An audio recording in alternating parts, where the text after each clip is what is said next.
Continuación del Santo Evangelio según San Mateo. En aquel tiempo, entrando Jesús en una barca, pasó a la otra ribera y fue a su ciudad. Y aquí que le presentaron un paralítico postrado en su camilla. Y viendo Jesús la fe de todos ellos, dijo al paralítico: Hijo, ten confianza, perdonados te son tus pecados. Luego algunos de los escribas se dijeron interiormente: Este hombre blasfema. Mas conociendo Jesús sus pensamientos, les replicó: ¿Por qué pensáis mal en vuestros corazones?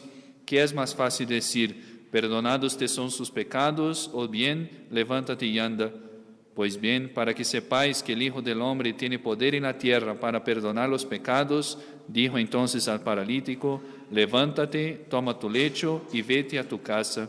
Y se levantó y se fue a su casa.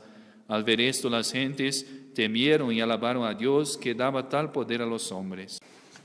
En nombre del Padre, del Hijo y del Espíritu Santo. Amén. Estimados fieles, la Iglesia, como buena madre que es, a veces nos obliga a hacer obras que son buenas para nosotros y necesarias para nuestra salvación. Por ejemplo, asistir a la misa los domingos. No debería haber una obligación, pero por nuestra debilidad, la Iglesia hace esa obligación, hace obligación de una cosa que es útil y buena para nuestras almas. Así también, para los sacerdotes, desde el subdiaconado, nos obliga a una cosa muy buena y útil para nuestra salvación, que es el rezo del breviario. Quizás ya escucharon esta palabra ustedes. Es un pequeño libro que el sacerdote siempre lleva consigo, que contiene básicamente los salmos y algunos otros textos de la Sagrada Escritura, pero especialmente los salmos, que la Iglesia hace que el sacerdote durante una semana rece todo el salterio con ese libro. Y que, más que eso, pueda rezar en todos los momentos del día. Son varias horas, las horas de breviario, que piden que el sacerdote durante todo el día esté en unión con Dios. Y es una cosa muy buena, muy saludable para el sacerdote, y que la Iglesia, como el venir a la misa el domingo, obliga.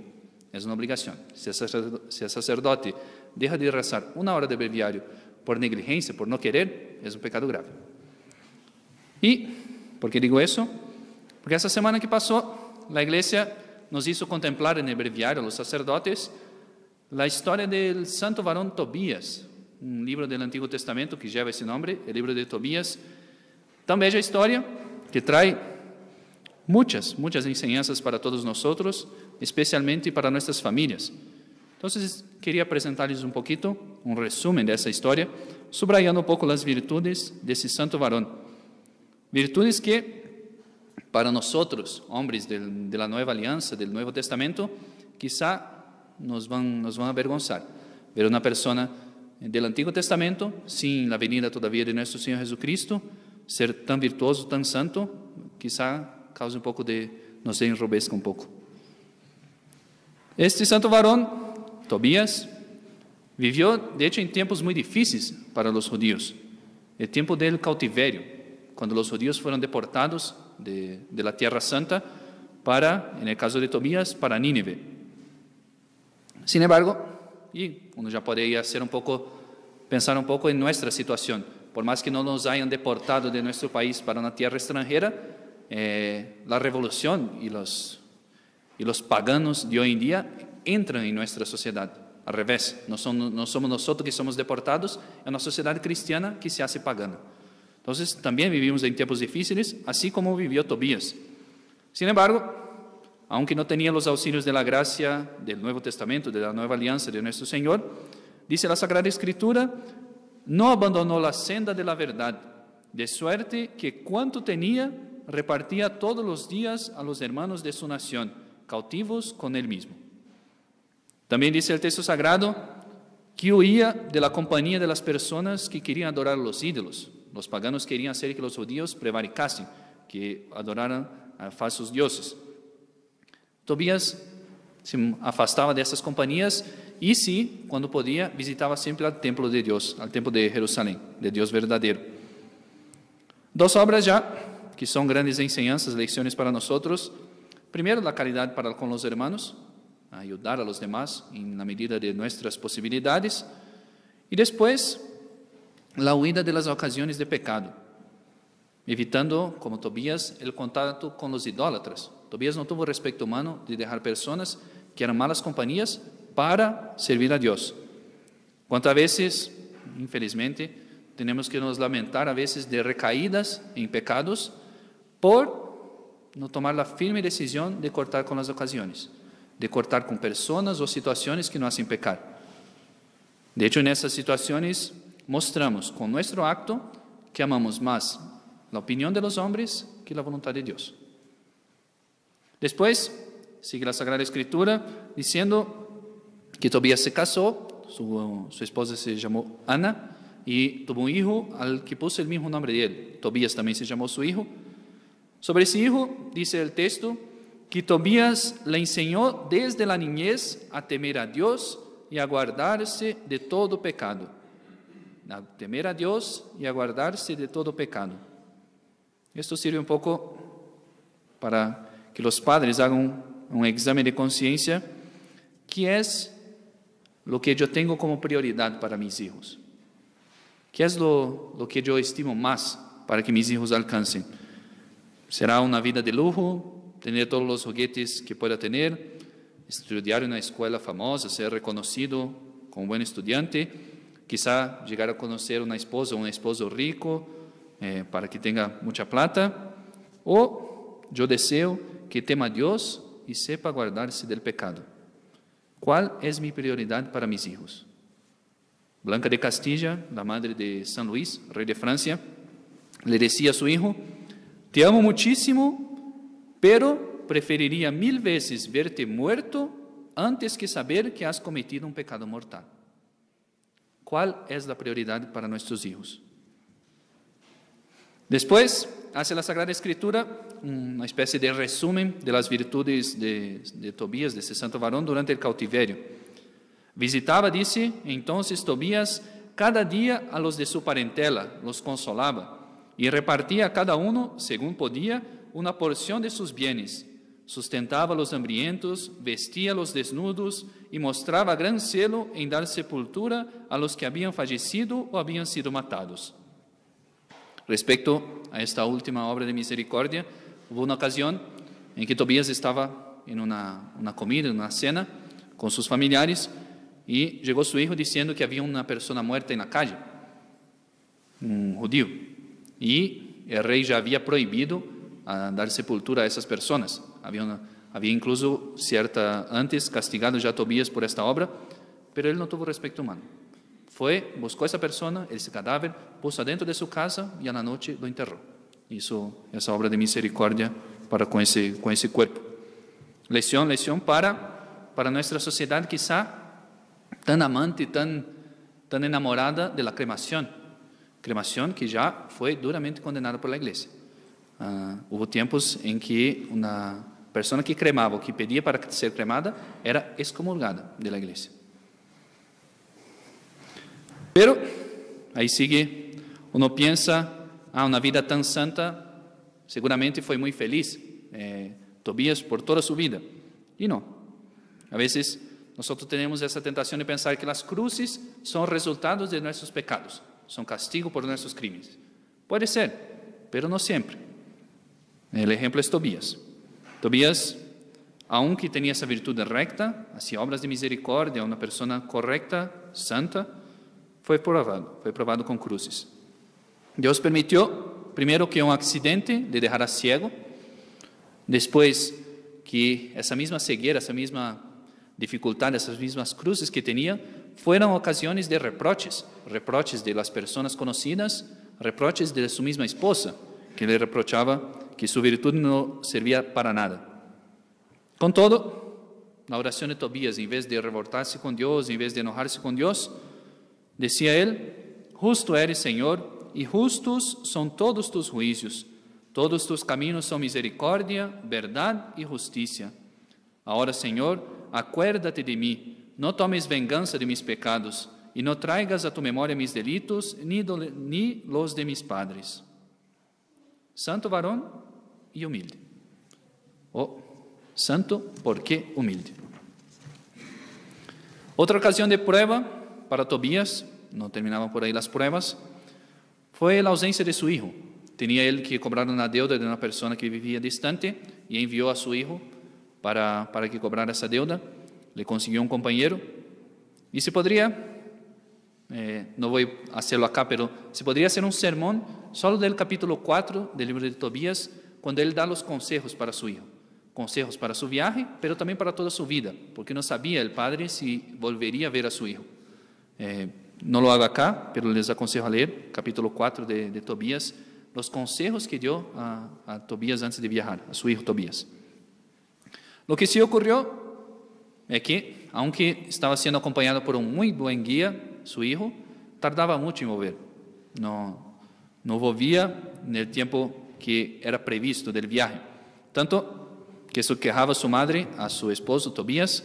Nos has quitado, dice ella, el báculo de nuestra vejez, enviándonos lejos de nosotros. Ojalá que nunca hubiera habido tal dinero por el cual lo has enviado, porque nosotros estábamos contentos con nuestra pobreza y teníamos por riqueza el ver a nuestro hijo. Otra cruz para Tobías, esa ausencia de su hijo y además el desaliento de su esposa, pero no desalentaba. Confiaba siempre en Dios, mismo en las dificultades. Mientras tanto, la Sagrada Escritura hace como un paréntesis y narra la historia, en ese mismo libro, de la aflicción de una joven llamada Sara, hija de un primo hermano de Tobías, llamado Raguel. Esta virtuosa joven, muy virtuosa, se había casado con 7 personas y los 7 habían muerto, luego después de casados. Tanto era su aflicción y llegó al colmo cuando algunas muchachas se burlaron de ella. Ella hizo un reproche a una mala acción de algunas muchachas y una muchacha se burló de ella. Se burló por esa maldición, digámoslo así, de tener siempre que sus esposos se murieran. Pero también santa, también virtuosa mujer, en vez de quejarse y de desalentarse y ofender a nuestro Señor y maldecir a todos, decía: a ti, Señor, rezando a nuestro Señor, a ti, Señor, vuelvo mi rostro, a ti levanto mis ojos. Te ruego, Señor, que me libres del lazo de este oprobio, o que por lo menos que me saques de este mundo. Tú sabes, Señor, que nunca he codiciado varón y que he conservado mi alma limpia de toda concupiscencia. Jamás estuve con gente frívola, ni tuve trato con los que se portan livianamente. Si consentí en tomar marido, fue en tu temor y no por el afecto sensual mío. Así que, o yo fui indigna de ellos, o acaso ellos no fueron dignos de mí, porque me has reservado tú tal vez para otro esposo, pues tus designios sobrepujan la capacidad de los hombres. De cuántas angustias matrimoniales se librarían nuestras muchachas si guardaran esa misma piedad y esa rectitud de intención en buscar un esposo, no por el afecto de la sensualidad, por la concupiscencia, sino por el temor de Dios. Con eso, con ese paréntesis de la Sagrada Escritura, se cruzan las historias del hijo de Tobías y de Sara. La persona que acompañaba a Tobías en el viaje, el hijo Tobías, después de salvar la vida del compañero, le hace llegar a la casa de Raguel, dándole santas instrucciones para tomar en matrimonio a Sara, para tomar esa desventurada mujer, pobre mujer, que sin que, tomando como esposa, sufra daño del demonio. Era un ataque del demonio, la muerte de esos esposos de Sara. Después agrega, después de dar los consejos al hijo Tobías, ese es su compañero: recibirás la doncella en el temor de Dios, llevado más bien del deseo de tener hijos que de la pasión, para que consigas en tus hijos la bendición reservada al linaje de Abraham. Santo consejo para nuestros muchachos ahora también: llevado más bien por el deseo de tener hijos que de la pasión. Las bodas se realizan y Tobías sigue el consejo del hijo Tobías, sigue el consejo de su compañero. Dice a su esposa: levántate, Sara, hagamos oración a Dios hoy y mañana y pasado mañana, porque estas 3 noches nos uniremos a Dios, y pasada la tercera noche haremos vida maridable, pues somos hijos de santos y no podemos unirnos a manera de los gentiles que no conocen a Dios. Y así fue, aunque Raguel, en la noche del matrimonio, de las bodas, había ya preparado la sepultura para el hijo Tobías, esperando que se muriera como los demás. Sobrevivió y fue una alegría para todos los de la casa, para Sara, para sus padres también. Y después emprendieron, ese compañero de Tobías fue a recuperar esa deuda por la cual había viajado, y emprendieron el viaje de vuelta. A Sara, cuando salía de la casa de sus padres, le dejaron este santo consejo, también ejemplo para nuestros padres, admoestándola que honrase a sus suegros, dice la Sagrada Escritura, amase al marido, cuidase de su familia, gobernase la casa y se portase de un modo irreprensible. Santo consejo. No le dijeron, gane riqueza, sea rica, traiga plata para nosotros, o tenga una vida de comunidades. No. Gobierne la casa y se porte de modo irreprensible. Santo varón Tobías, ahí ya el padre y su esposa, recibieron felices ahora de vuelta a su hijo y a su nueva esposa, llenos de gozo.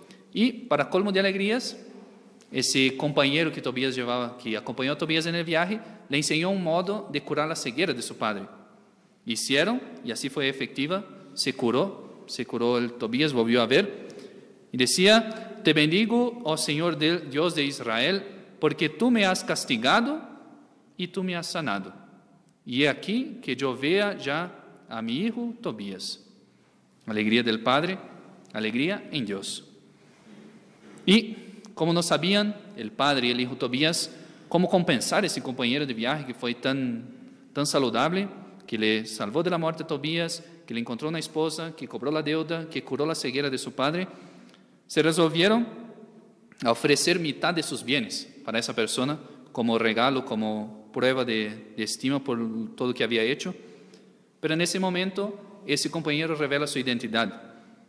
Dice él, cuando tú orabas con lágrimas y enterrabas a los muertos y dejabas tu comida y escondías de día a los muertos en tu casa y los sepultabas de noche, yo presentaba tu oración al Señor.